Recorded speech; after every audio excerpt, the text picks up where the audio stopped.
Hello, my dear friends. Welcome to S Class Education. So, today we are going to listen chapter 14, that is ecosystem.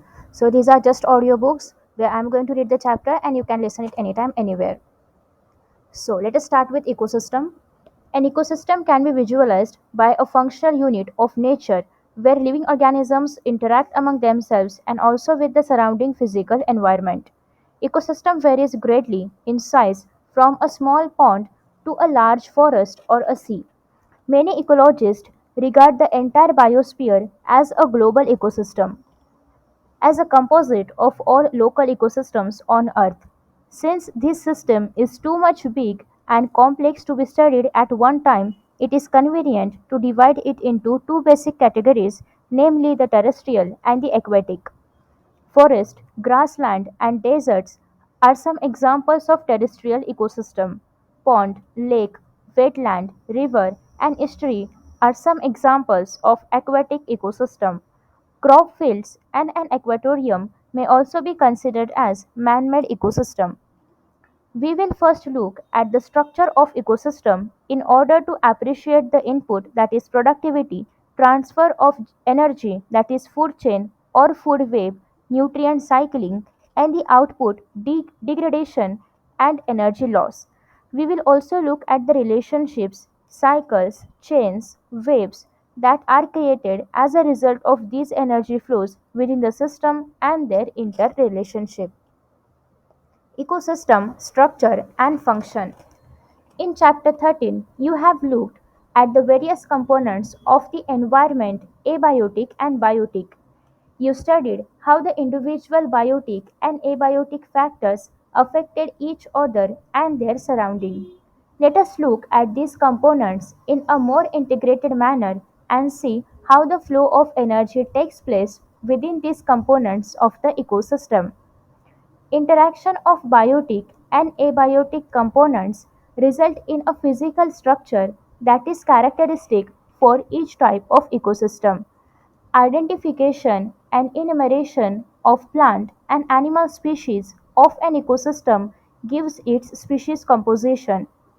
Vertical distribution of different species occupying different levels is called stratification. For example, trees occupy top vertical strata or layer of a forest, shrubs, and the second, the herbs and grasses occupy the bottom layers. The components of the ecosystem are seen to function as a unit when you consider the following aspects. First, productivity. Second, decomposition. Third, energy flow. And fourth, that is nutrient cycling.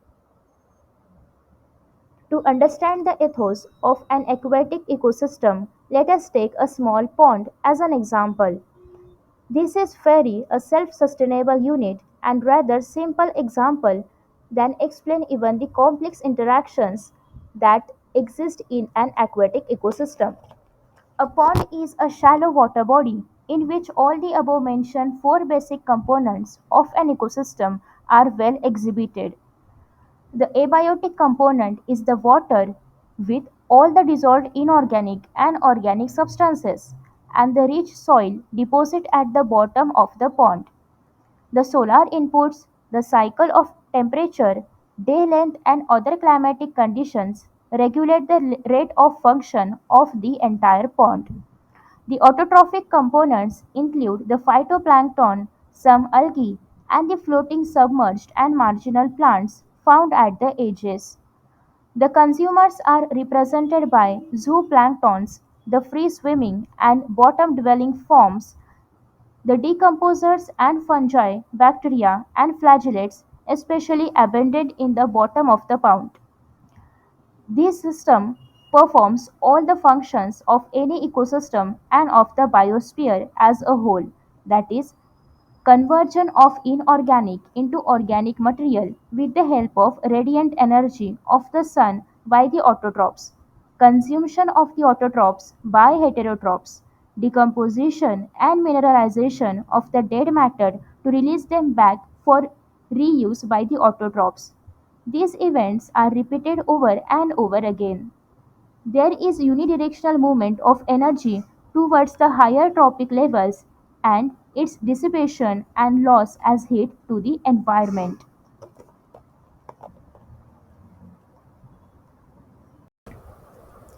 14.2 Productivity. A constant input of solar energy is the basic requirement for any ecosystem to function and sustain.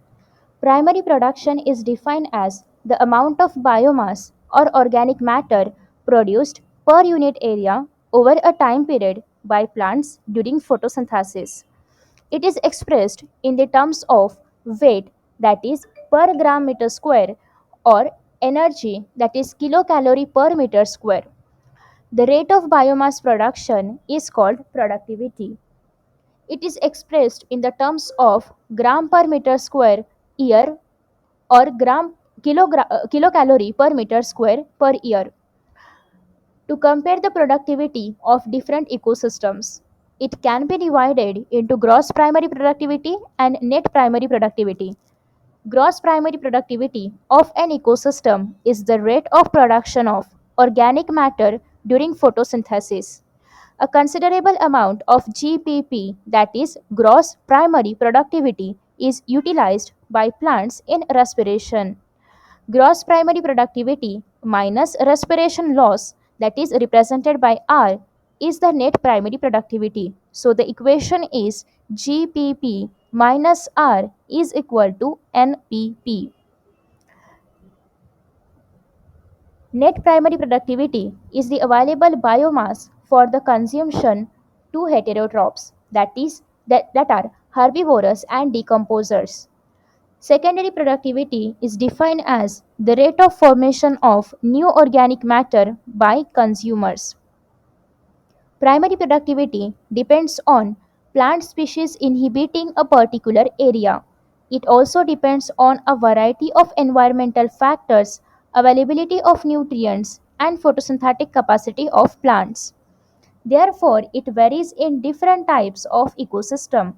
The annual net productivity of the whole biosphere is approximately 170 billion. Billion means 10 to the power 9 tons, that is the dry weight of organic matter. Of this, despite occupying about 70% of the surface, the productivity of the oceans are only 55 billion tons. Rest of course is on land. Discuss the main reason for the low productivity of ocean with your teacher. 14.3 Decomposition. You may have heard of the earthworm being referred to as the farmer's friend. This is so because they help in the breakdown of complex organic matter as well as in losing of the soil. Similarly, decomposers break down complex organic matter into inorganic substances like carbon dioxide, water, and nutrients, and the process is called decomposition. Dead plant remains such as leaves, bark, flower, and dead remains of animals, including fecal matter, constitute detritus, which is the raw material for decomposition. The first step in the process of decomposition are fragmentation, leaching, catabolism, huminification, and mineralization. Detrivorous, for example, earthworm, break down detritus into small particles, and this process is called as fragmentation. By the process of leaching, water-soluble inorganic nutrients go down into the soil horizon and get precipitated as unavailable salts. Bacterial and fungal enzymes degrade detritus into simple inorganic substances, and this process is called as catabolism. It is important to note that all the above steps in decomposition operate simultaneously on the detritus. Figure 14.1 gives us more information about the process. Huminification and mineralization occur during decomposition in the soil. Huminification leads to accumulation of a dark colored amorphous substance which is called as humus.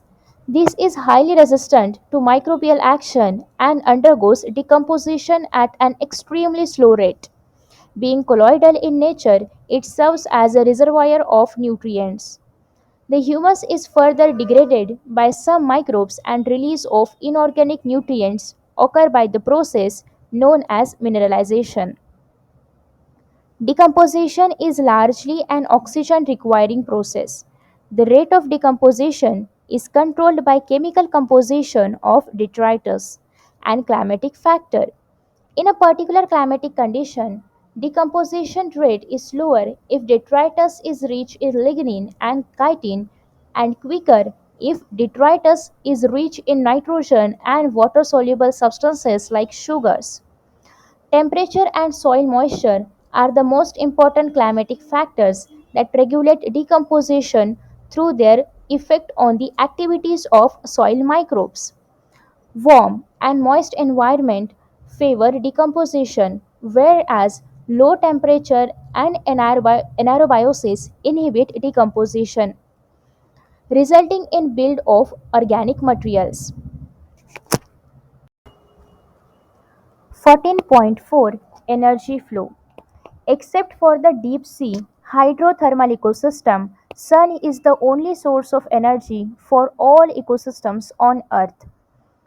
Of the incident solar radiations, less than 50% of it is photosynthetically active radiation called as PAR. We know that plants and photosynthetic bacteria called as autotrophs fix sun's radiation energy to make food from simple inorganic material. Plants capture only 2 to 10% of the PAR, that is photosynthetically active radiation, and this small amount of energy sustains the entire living world. So it is very important to know how the solar energy captured by plant flows through the different organism of an ecosystem. All organisms are dependent for their food on producers, either directly or indirectly. So you find unidirectional flow of energy from sun to producers and then to consumers. Is this in keeping with the first law of thermodynamics? Further, ecosystems are not exempt from the second law of thermodynamics. They need a constant supply of energy to synthesize the molecules they require to counteract the universal tendency towards increasing disorderliness. The green plant in ecosystem are called producers. In a terrestrial ecosystem, major producers are herbaceous and woody plants. Likewise, producers in an aquatic ecosystem are various species like phytoplankton, algae, and higher plants. You have read about the food chain and webs that exist in nature. Starting from the plants or producers, food chains or rather food webs are formed such that an animal feeds on a plant or on other animal in turn is food for another. The chain or web is formed because of this interdependency. No energy that is trapped into an organism remains in it forever. The energy trapped by producer, hence, is either passed on to a consumer or the organism dies. Death of organism is the beginning of the detritus food chain or food web. Death of organism is the beginning of detritus food chain or food web. All animals depend on plants directly or indirectly for their food needs. They are hence called as consumers and also heterotrophs. If they feed on the producers, the plants, they are called as primary consumers. And if animals eat other animals which in turn eat the plants or their produce, they are called as secondary consumers. Likewise, you have tertiary consumers too. Obviously, the primary consumers will be herbivorous. Some common herbivorous are insects, birds, mammals in terrestrial ecosystem and mollusks in aquatic ecosystem. The consumer that feed on the herbivorous are carnivores, or more correctly, they are primary carnivore, those secondary consumers. Those animals that depend on the primary carnivore for food are labeled as secondary carnivore. A simple grazing food chain is depicted below. So here The grass is eaten by goats and the goats are eaten by man. So here grass are producers, goats are primary consumers and man is a secondary consumer. The detritus food chain, also called as DFC, begins with dead organic matter. It is made up of decomposers which are heterotrophic organisms, mainly fungi and bacteria. They meet their energy and nutrient requirements by degrading dead organic matter or detritus. These are also known as saprophytes. Saprophytes means to decompose. Decomposers secrete digestive enzymes that break down dead and waste material into simple inorganic materials which are subsequently absorbed by them. In an aquatic ecosystem, GFC, that is grazing food chain, is the major conduit for energy flow. As against this, in a terrestrial ecosystem, a much larger fraction of energy flows through the detritus food chain than through the GFC. So here it is very important point. In aquatic ecosystem, GFC is the major conduct for energy flow, but in terrestrial ecosystem, DFC, that is detritus food chain, is the major conduct for energy flow. Detritus food chain may be connected with the grazing food chain, also called as GFC, at some levels. Some of the organisms of DFC are preyed to the GFC organisms and in a natural ecosystem. Some animals like cockroach, crows, etc. are omnivorous. These natural interconnections of food chains make it a food web.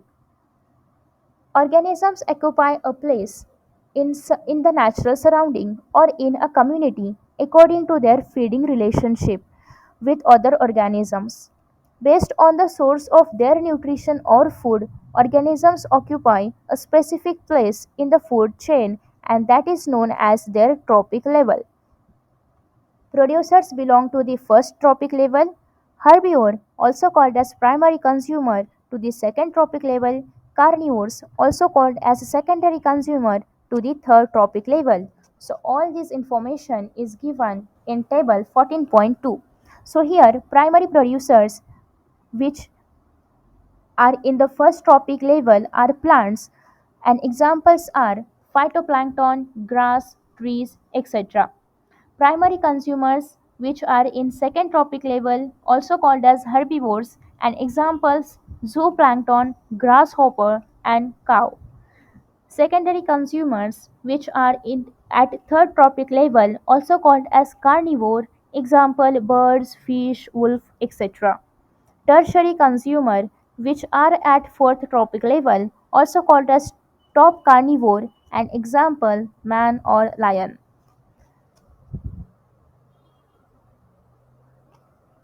The important point to note is that the amount of energy decreases at successive trophic levels. When any organism dies, it is converted to detritus or dead biomass that serves as an energy source for decomposers. Organisms at each trophic level depend on those at the lower trophic level for their energy demands. Each trophic level has a certain mass of living material at a particular time called as the standing crop. Each trophic level has a certain mass of living material at a particular level and called as standing crop.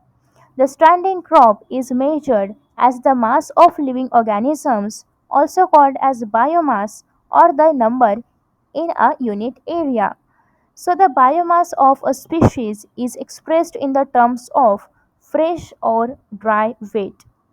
Measurement of biomass in terms of dry weight is more accurate. The number of trophic levels in the grazing food chain, that is GFC, is restricted as the transfer of energy follows 10% law. So, in 10% law, only 10% of the energy is transferred to each trophic level from the lower trophic level. In nature, it is possible to have so many levels producer, herbivore, primary carnivore, secondary carnivore in grazing food chain. Table 14.3 gives us more information about this, that is energy flow through different tropic levels. So here the energy from the sun is taken by the plants called as first tropic level or producers. From producers the energy is consumed by second tropic level primary consumers also called as herbivores. From this the energy is consumed by the organisms from third tropic level also called as secondary consumers or carnivores. From this, the energy is consumed by four tropic level organisms, also called as tertiary consumers or top carnivore. So, here also some of the energy from herbivore or carnivore consumed by other organisms. Next topic 14.5 Ecological Pyramids. You must be familiar with the shape of a pyramid. The base of pyramid is broad and it narrows towards the apex. One gets a similar shape whenever you express the food or energy relationship between organisms at different trophic levels. This relationship is expressed in the terms of number, biomass, or energy. The base of each pyramid represents the producers or the first trophic level, while the apex represents tertiary or top level consumers. The three types of ecological pyramids are pyramid of number, pyramid of biomass, and pyramid of energy. So the detailed information is given in the diagrams given below in 14.4a, b, c, and d. Let us see 14.4a. 14.4a shows pyramid of numbers in a grassland ecosystem. Only three top carnivores are supported in a ecosystem based on production of nearly 6 million plants. So here primary consumers are about 58 lakh 42,000. Primary consumers are 70 lakh 8,000. Secondary consumers are 3 lakh 54,000 and tertiary consumers are only 3. And this diagram or this information tells us about pyramid of numbers in a grassland ecosystem. 14.4b Pyramid of biomass shows a sharp decrease in biomass at higher tropic levels. So here at primary tropic level or primary producer the dry weight is 809 kilogram per meter square. Primary consumers 37 kg per meter square, secondary consumers 11 kg per meter square, tertiary consumers 1.5 kg per meter square.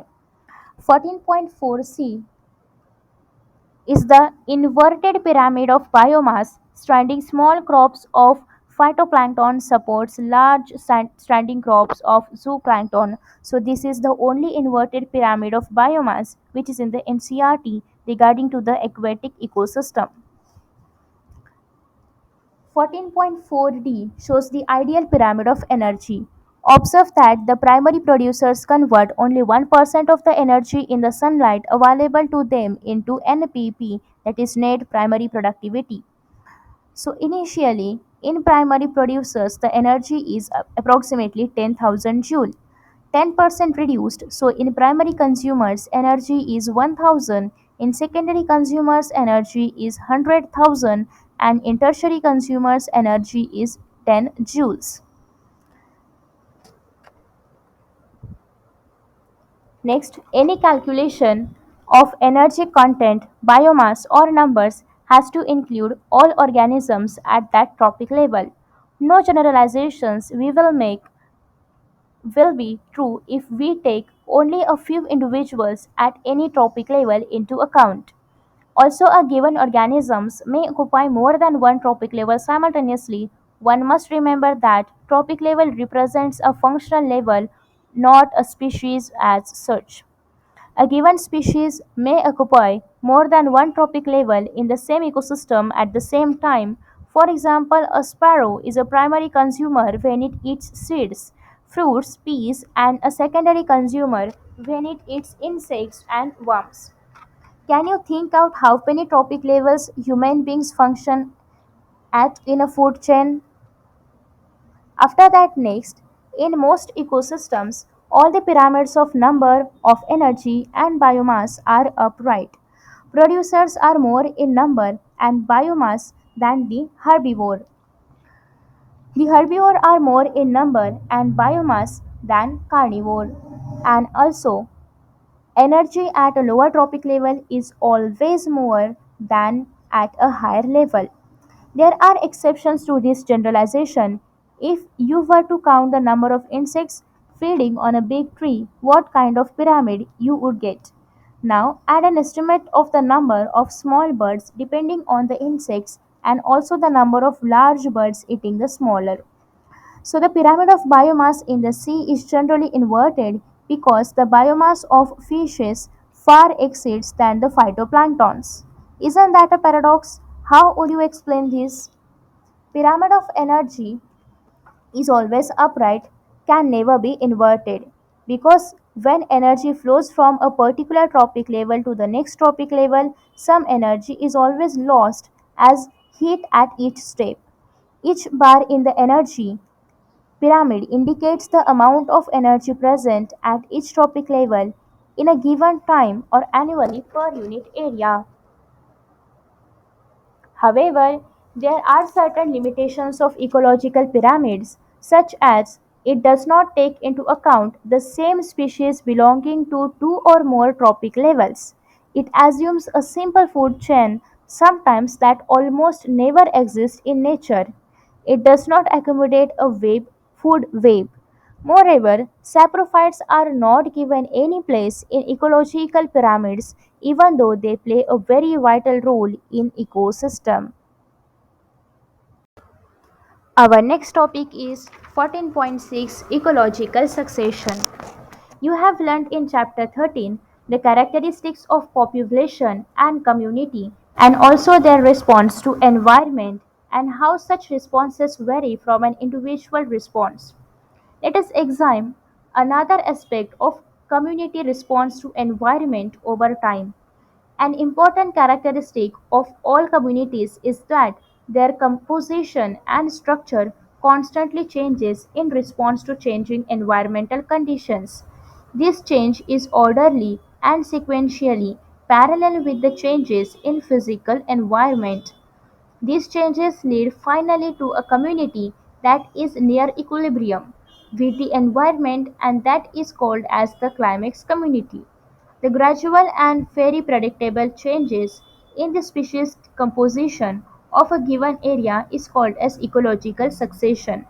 During succession, some species colonize an area and their population become more numerous, whereas population of other species decline and even disappear. The entire sequence of communities that successively change in the given area is called as survey.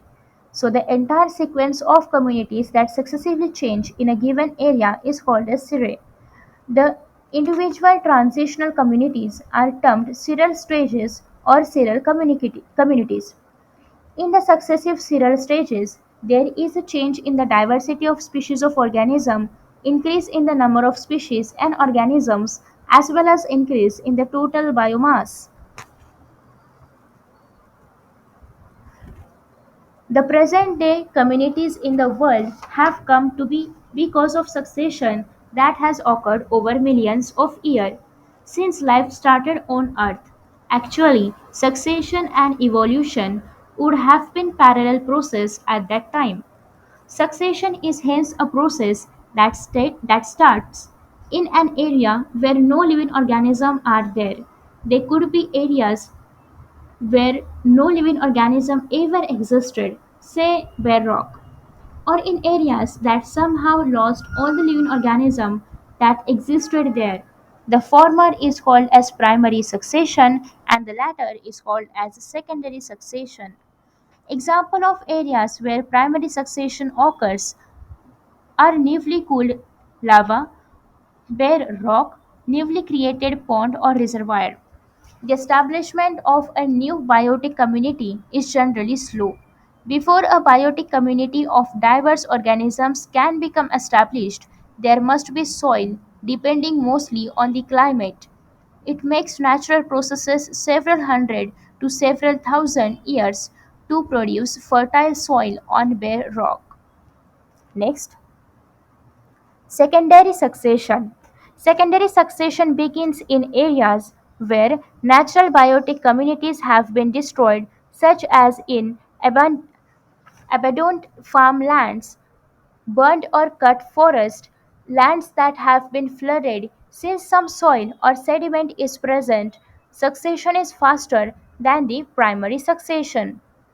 Description of ecological succession usually focuses on changes in vegetation. However, these vegetational changes in turn affect food and shelter for various types of animals. Thus, as succession proceeds, the number and types of animals and decomposers also change. At any time during primary or secondary succession, natural or human introduced disturbance, fire, deforest, etc., can convert a particular serial stage of succession to an earlier stage. Also, such disturbance create new conditions that encourage some species and discourage or eliminate other species. Next, succession of plants. Based on the nature of the habitat, whether it is water or very wet areas or it is on dry areas, succession of plant is called as hydrarch or xerarch respectively. Hydrarch succession take place in wet areas and the successional series progress from hydric to mesic condition. As against this, Gerard's succession takes place in dry areas and the series progress from xeric to mesic condition. Hence, both hydrarch and xerarch succession lead to medium water condition. Mesic means neither too dry and xeric means neither too wet, that is hydric. The species that invade a bare land are called as pioneer species. In primary succession on rock, these are usually lichens, which are able to secrete acids to dissolve rock. Helping in weathering and soil formation, these later pave way to some very small plants like bryophytes, which are able to take hold in some amount of soil. They are with time succeeded by higher plants and even after several more stages. Ultimately, a stable climax forest community is formed. The climax community remains stable as long as the environment remains unchanged. The climax community remains stable as long as the environment remains unchanged. With the time, xerarch habitat gets converted into mesophytic one. In primary succession in water, the pioneer are the small phytoplanktons, which are replaced with time by rooted submerged plants, rooted floating angiosperms, followed by free floating plants, then reed swamp, marsh meadow, scrub, and finally the trees. The climax again would be a forest. With time, the water body is converted into land. In secondary succession, the species that invade depend on the condition of the soil, availability of water, the environment, as also the seeds or the propagules present. Since soil is already there, the rate of succession is much faster and hence climax is also reached more quickly. What is important to understand is that succession, particularly primary succession, is a very slow process taking maybe thousands of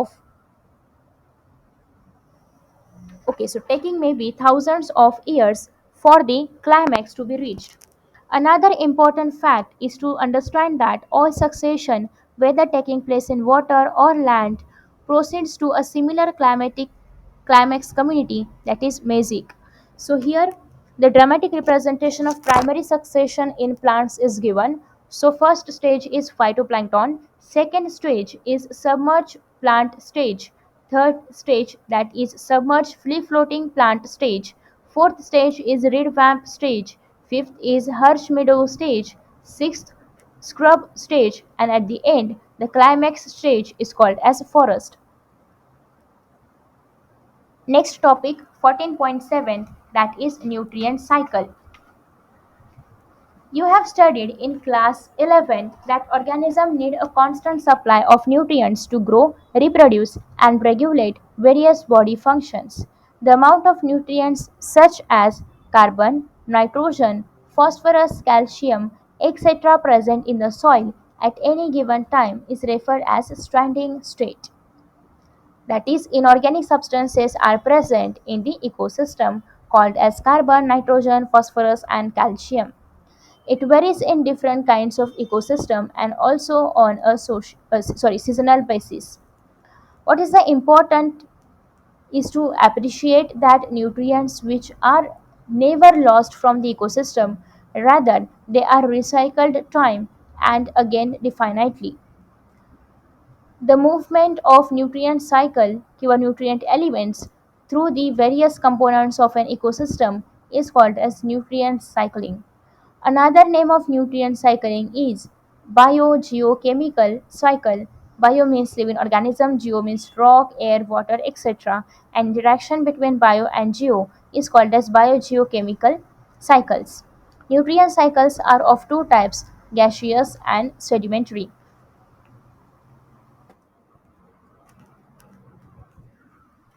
Reservoir for gaseous type of nutrient cycle is nitrogen and carbon cycle exist in atmosphere, and for the sedimentary cycle sulfur and phosphorus cycle. The reservoir is located in the earth's crust. So this means the reservoir for the gaseous type of cycle is in the atmosphere and the reservoir for sedimentary cycle is in the earth's crust. Environmental factor, for example, soil, moisture, pH, temperature, regulate the rate of release of nutrients into the atmosphere. The function of the reservoir is to meet with the deficit which occurs due to imbalance in the rate of influx and efflux. You have made a detailed study of nitrogen cycle in class 11. So here we discuss about carbon and phosphorus cycle. 14.7.1 Ecosystem Carbon Cycle. When you study the composition of living organisms, carbon constitutes 49% of dry weight of organism and is next only to water. If we look at the total quantity of global carbon, we find that 71% carbon is found dissolved in ocean, and the oceanic reservoir regulates the amount of carbon dioxide in the atmosphere.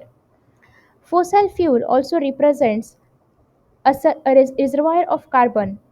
Carbon cycling occurs through atmosphere, ocean, and through living and dead organisms. According to the one estimate, 4 into 10 to the power 13 kg of carbon is fixed annually in the biosphere through photosynthesis. A considerable amount of carbon returns to the atmosphere as carbon dioxide through respiratory activities of the producers and consumers. Decomposers also contribute sustainably to carbon dioxide pool by their processing of waste material and dead organic matter of land or oceans. Some amount of fixed carbon is lost to the sediments and removed from the circulation.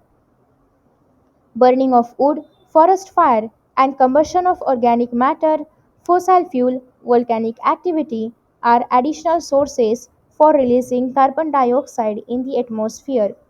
Human activities have significantly influenced the carbon cycle. Rapid deforestation and massive burning of fossil fuel for energy and transport have significantly increased the rate of release of carbon dioxide into the atmosphere.